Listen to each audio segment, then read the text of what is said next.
Good day and God bless you once again. And I hope you are not among the foolish virgin. You know what? The difference between the wise and the foolish virgin is just the wise, or the word wise, or the wisdom. Because by every other standard, they are both virgin.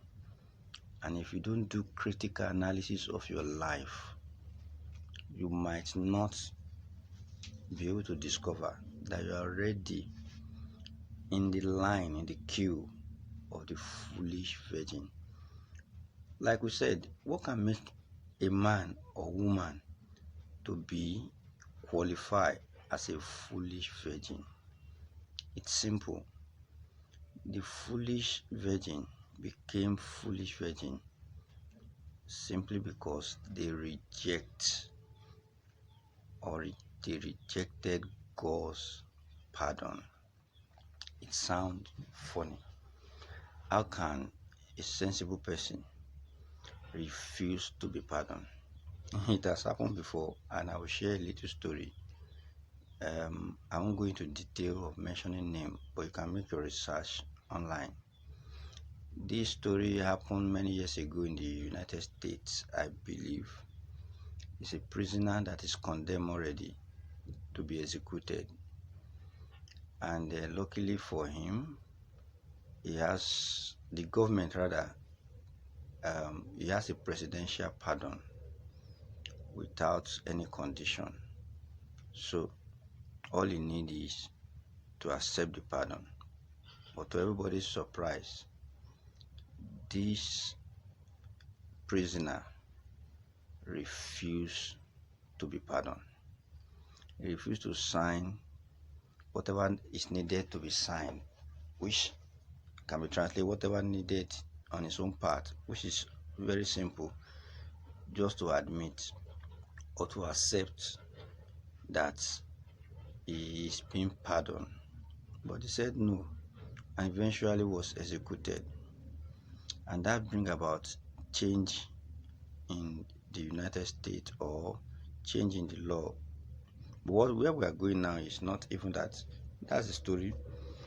But I want you to know now, today, we are talking about those who rejected God's pardon, and that is the foolish virgin. Pardon is no pardon until the one that is pardoned accepts the pardon. I want to repeat that. Pardon is no pardon until the one that is pardoned accepts the pardon. Simply put, let's come home, bringing it to, yes, Jesus Christ have come. He has died on the cross for all mankind. He has given pardon to every prisoner of sin. But pardon is no pardon until the one that is pardoned accepts the pardon. So if you did not, or you have not before now, or after now, you did not give your life to Jesus, it simply means you have refused God's pardon. Therefore, execution will take place sooner or later. But ultimately, after leaving the earth, there won't be any remedy.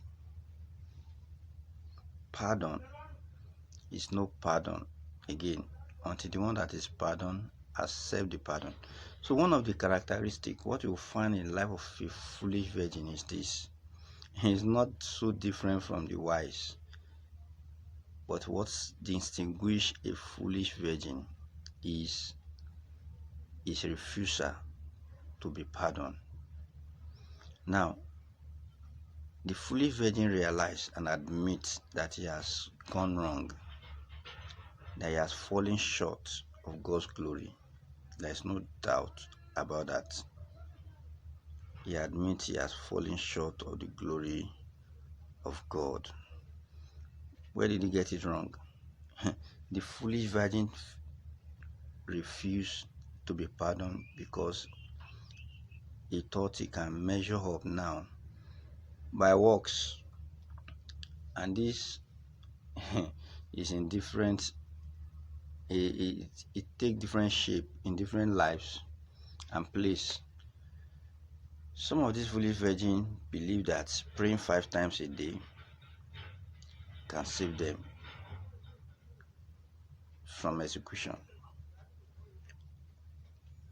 or from the judgment, while some felt by sacrificing some other things, animals, some to go to the extent of other men. Some don't take their sacrifices to 3 junction. Some they do other things. It could be incision. All those are counted as sacrifice. And don't forget, even God said, I desire mercy and not sacrifice. Simply put, God desires that you accept the pardon that He has made available instead of your sacrifice of 5 times prayer a day, giving to cover up for your evil that you have done. I'll give you another example in the Bible. Look at Abraham. He was called to come and sacrifice his son, but because he refused to be among he's not a foolish virgin. Abraham is a virgin too, but he doesn't belong to the category of foolish virgin. He was called to sacrifice his son, but on the contrary, on getting there, he saw God's provision. Simply put, God has provided a solution, and being who He is, he knew that God desires mercy, not sacrifice. He didn't go ahead to kill his son, which would be sacrifice on his part, but rather he took God's pardon. That is the ram God provided in place of, like we said, a noun and pronoun. Now is used, or rather pronoun is used instead of a noun. So instead of Abraham sacrificing Isaac, he saw a ready-made ram that God provided, and then he used it instead of Isaac. And coming down to our days, that is just a